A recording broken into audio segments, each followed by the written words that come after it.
മക്കളെ, ഓണപ്പരീക്ഷ കഴിഞ്ഞ് നമ്മൾ ആ പഠിത്തത്തിൻ്റെ ട്രാക്കിലേക്ക് ഇങ്ങനെ കയറി വരുവാണല്ലേ. എന്ന് പറഞ്ഞാൽ കുറേ സാധനങ്ങൾ പഠിക്കാനൊക്കെ സ്കൂളിൽ നിന്ന് തന്നു തുടങ്ങി. അപ്പോൾ പഠിത്തം ഇങ്ങനെ പഠിക്കണമെന്ന് പഠിത്തം പറഞ്ഞുകൊണ്ടിരിക്കുകയാണ്. നമ്മളത് പഠിക്കാൻ തുടങ്ങി വരുന്നുണ്ട് അല്ലേ.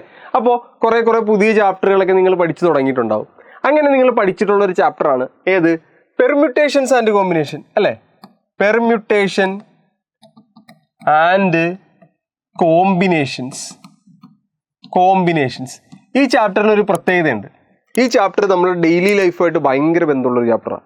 എന്ന് പറഞ്ഞാൽ കോമ്പറ്റേറ്റീവ് എക്സാംസിനൊക്കെ കുറേ ചോദ്യങ്ങൾ ഈ ചാപ്റ്ററിൽ നിന്ന് പ്രതീക്ഷിക്കാം. അതായത് നമ്മുടെ PSC, UPSC അതുപോലത്തെ എക്സാമുകൾക്ക് എല്ലാം പ്രതീക്ഷിക്കാവുന്ന ഒരു ചാപ്റ്ററാണ്. അപ്പോൾ ഇതിൻ്റെ ബേസ് ഇത് കൃത്യമായിട്ട് പഠിച്ചില്ലെങ്കിൽ നമുക്ക് ആ സമയത്തൊക്കെ പിന്നെ ഇത് പഠിക്കേണ്ടി വരും. അത്രേ ഉള്ളൂ. അതിലേക്കൊക്കെ പോകുന്നവർ. ഇനി അങ്ങനെ അതിലേക്ക് പോകാത്തവർക്കും ഈ ചാപ്റ്റർ വളരെ ഉപയോഗിക്കേണ്ട ഒരു സാധനമാണ്. നമുക്ക് ഡെയിലി ലൈഫിലൊക്കെ കുറേ കാര്യങ്ങൾക്ക് ഉപയോഗിക്കേണ്ട പരിപാടികളാണ്. ഇതൊരു ഒരു കുഞ്ഞു ചാപ്റ്ററാണ്. പക്ഷേ ഇതിൻ്റെ ഇതിൻ്റെ ഒരു തിയറി അല്ലെങ്കിൽ ഇതിൻ്റെ അകത്ത് ഒരു കൺസെപ്റ്റ് മനസ്സിലാക്കി ഇത് പഠിച്ചില്ലെങ്കിൽ ഭയങ്കര ബുദ്ധിമുട്ടാണ്. ഇതേ ഒരു എക്സാമ്പിൾ കാണിച്ചു തരാം. ഞാനൊരു റോസ് എന്ന് പറയുന്നൊരു വേർഡ് എടുത്തു. റോസ്. ഞാൻ നിങ്ങളോട് ചോദിക്കുവാണ്, find the number of permutations of the letters of the word rose. ഈ റോസ് എന്ന് പറയുന്ന വേർഡിലെ ലെറ്ററുകളുടെ പെർമ്യൂട്ടേഷൻസ് കണ്ടുപിടിക്കാൻ. അപ്പോൾ നിങ്ങൾ നോക്കേണ്ടത് റോസ് എന്ന് പറയുന്ന വേർഡിലെ ഏതെങ്കിലും ലെറ്റർ റിപ്പീറ്റ് ചെയ്യുന്നുണ്ടോ നോക്കണം. ROSE ഒന്നും റിപ്പീറ്റ് ചെയ്യുന്നില്ല. ഒന്നും റിപ്പീറ്റ് ചെയ്യുന്നില്ലെങ്കിൽ ഇവിടെ എത്ര പേരുണ്ടോ അവർ ആ നമ്പർ അങ്ങോട്ട് എഴുതുക. RSOSE 4 പേരുണ്ട്. ഇതിനൊരു ഫാക്ടോറിയൽ ഇട്ട് കൊടുക്കുക. ഇത്രേ ഉള്ളൂ ആൻസർ. ഇനി വേറൊരു വേർഡ് എടുക്കുവാണ്. ഞാൻ അലഹബാദ് എന്ന് പറയുന്നൊരു വേർഡ് എടുക്കുവാണ്. അലഹബാദ്. ഇതിൻ്റെ number of permutations of the letters of the word എടുക്കാൻ പറഞ്ഞാൽ ഇവിടുത്തെ ഒരു പ്രശ്നം എന്താ? നേരത്തെ റിപ്പീറ്റ് ചെയ്യുന്നില്ലായിരുന്നു, ഇവിടെ റിപ്പീറ്റ് ചെയ്യുന്നുണ്ട്. റിപ്പീറ്റ് ചെയ്താൽ ചെറിയൊരു വ്യത്യാസമുണ്ട്. നമുക്ക് ആദ്യം റിപ്പീറ്റ് ചെയ്യുന്നവർ ആരൊക്കെയാണെന്ന് നോക്കാം. L എത്ര എണ്ണം ഉണ്ടോ? L 2 എണ്ണം. L. A എത്ര തവണ റിപ്പീറ്റ് ചെയ്യുന്നുണ്ടോ? 1 2 3 4 തവണ. വേറെ ആരെങ്കിലും റിപ്പീറ്റ് ചെയ്യുന്നുണ്ടോ? ഇല്ല. അപ്പോൾ ഇതിൻ്റെ നമ്പർ ഓഫ് പെർമ്യൂട്ടേഷൻസ് എത്രയാണെന്ന് ചോദിച്ചു കഴിഞ്ഞാൽ നേരത്തെ ഇതുപോലെ ടോട്ടൽ എത്ര പേരുണ്ട് അവർ എഴുതുക. 1 2 3 4 5 6 7 8 9. 1 2 3 4 5 6 7 8 9 കറക്റ്റാണ്. 9 ഫാക്ടോറിയൽ ഇടുക. കൂടാതെ ആ റിപ്പീറ്റ് ചെയ്ത എത്ര പേരുണ്ടെന്ന് നോക്കുക. 4ഉം 2ഉം അവരെ താഴെ അങ്ങോട്ട് ഡിവൈഡ് ചെയ്യുക. സിമ്പിളാണ്. അപ്പോൾ ഒരു വേർഡ് തന്നിട്ട് നമ്പർ ഓഫ് പെർമ്യൂട്ടേഷൻസ് ചോദിച്ചാൽ റിപ്പീറ്റ് ചെയ്യുന്നില്ല എങ്കിൽ അവരെ തന്നെ അങ്ങോട്ട് എഴുതി വെച്ചേക്കുക.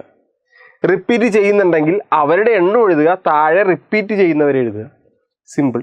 പക്ഷേ ഞാൻ നിങ്ങളോട് ചോദിക്കുവാണ്, find the number of permutations of the letters of the word with vowels together. ഇതിൻ്റെ വവൽസ് എല്ലാം കൂടി ഒരുമിച്ചിടണം. With vowels not together. എങ്ങനെ അടിക്കാലും വവൽസ് ഒരുമിച്ച് വരരുത്. വിത്ത് എസ് ടുഗദർ. എകളെല്ലാം ഒരുമിച്ച് വരണം. With A not together. എകളെല്ലാം ഒരുമിച്ച് വരരുത്. ഇങ്ങനെ പല കാര്യങ്ങൾ ചോദിച്ചുകൊണ്ടിരിക്കും. അല്ലെങ്കിൽ starting with A and ending with D, അല്ലെങ്കിൽ starting with L and ending with D. അങ്ങനെ പല ചോദ്യങ്ങൾ ചോദിക്കും. അതെല്ലാം നിങ്ങൾക്ക് ക്ലിയർ ആണോ?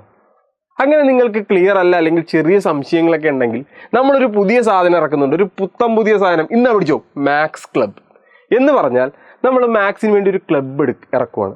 ആ ക്ലബ്ബിൽ എന്തൊക്കെ ഉണ്ടാകുമെന്ന് ചോദിച്ചു കഴിഞ്ഞാൽ ഫ്രീ ആണ്, കംപ്ലീറ്റ്ലി ഫ്രീ. നമ്മൾ ചില ലൈവ് ക്ലാസ്സുകളൊക്കെ കൊടുക്കും. അതായത് നിങ്ങൾക്ക് സംശയമുള്ള ഇതുപോലത്തെ ചെറിയ സാധനങ്ങളൊക്കെ ഇല്ലേ. ഇപ്പം നിങ്ങൾക്ക് കൂട്ടാൻ അറിയില്ല, കുറയ്ക്കാൻ അറിയില്ല, മൈനസുകളുടെ സബ്ട്രാക്ഷൻ അറിയില്ല, ഇതുപോലത്തെ പെർമ്യൂട്ടേഷനിലെ ചില കാര്യങ്ങൾ അറിയില്ല, അല്ലെങ്കിൽ നേരത്തെ ഇനി പഠിക്കാൻ പോകുന്ന ഡിഫറൻസിയേഷനിലെ കുറച്ച് കാര്യങ്ങൾ അറിയില്ല, അല്ലെങ്കിൽ ബൈനോമിയൽ തിയറത്തിലെ കുറച്ച് കാര്യങ്ങൾ അറിയില്ല, ട്രിഗ്നോമെട്രിയിലെ കുറച്ച് ഇക്വേഷൻസ് അറിയില്ല. അങ്ങനെ കുറേ സാധനങ്ങളൊക്കെ ഉണ്ടെങ്കിൽ അതൊക്കെ നമ്മളിവിടെ കൊടുക്കും. കേട്ടല്ലോ. അങ്ങനെ കുറേ ലൈവ് സെഷൻസുകളൊക്കെ നിങ്ങൾക്ക് മറ്റേ യൂട്യൂബിൽ നിന്ന് പുറമേ ആയിട്ട് നിങ്ങൾക്ക് സൂം ലൈവുകൾ അങ്ങോട്ട് തരും. പഠിക്കാൻ ആഗ്രഹമുള്ളവർ മാത്രം പഠിച്ചാൽ മതി.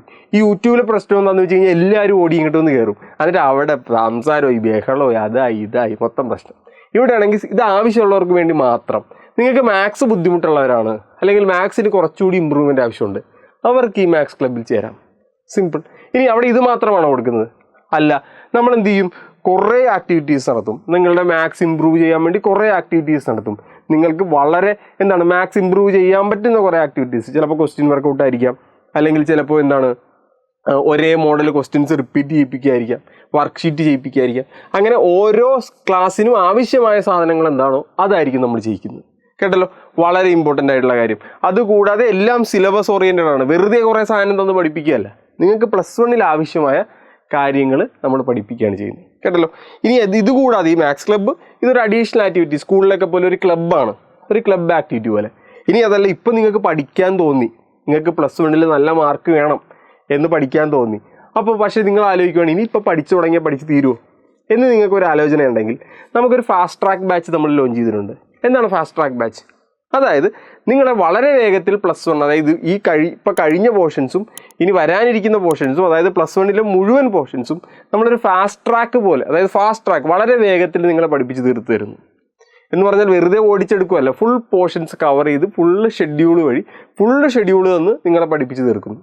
കേട്ടല്ലോ. ആ ഫാസ്റ്റ് ട്രാക്ക് ബാച്ച് നമുക്ക് ഇത് സെപ്റ്റംബർ 24 ജോയിൻ ചെയ്യുന്നതിനുള്ള ലാസ്റ്റ് ഡേറ്റ്. അപ്പോൾ നിങ്ങൾക്ക് താല്പര്യമുള്ളവർക്കൊക്കെ ഫാസ്റ്റ് ട്രാക്ക് ബാച്ചിൽ ജോയിൻ ചെയ്യാം. ഇപ്പോൾ ഒരു ഓഫർ ഉണ്ട്, നിങ്ങൾ 3799 റുപ്പീസ് മാത്രം അടച്ചാൽ മതി ഫാസ്റ്റ് ട്രാക്ക് ബാച്ചിൽ ജോയിൻ ചെയ്യാൻ. കുറച്ചുകൂടി കഴിഞ്ഞാൽ ഒരു ക്രിസ്മസ് ഒക്കെ കഴിഞ്ഞാൽ പിന്നെ ഫാസ്റ്റ് ട്രാക്ക് ബാച്ച് പോലും ഉണ്ടാവില്ല. കാര്യം എന്താ, എക്സാം അടുത്തു അല്ലേ, പിന്നെ നമുക്ക് ബാച്ച് തുടങ്ങാനൊന്നും പറ്റില്ല. അപ്പോൾ ഫാസ്റ്റ് ട്രാക്ക് ബാച്ചൊക്കെ ഇപ്പോഴാണ് നമുക്ക് പെട്ടെന്ന് പഠിച്ചു തീർക്കാനുള്ള ഒരു സമയം, ഒരു അവസരം കൂടിയാണ്. അപ്പോൾ നിങ്ങൾ ആലോചിച്ച് തീരുമാനമെടുക്കുക. ഇനി എന്ത് തീരുമാനമാണെങ്കിലും നമ്മുടെ ക്ലബ്ബിൽ വന്നേക്കണം, നമുക്ക് അങ്ങോട്ട് തകർത്തെടുത്തേക്കാം, അടിച്ചേക്കാം. ക്ലബിൻ്റെ ലിങ്ക് കമൻറ്റ് ബോക്സിൽ പിൻ ചെയ്തേക്കാം. ഇത്രേ ഉള്ളൂ, സിമ്പിൾ.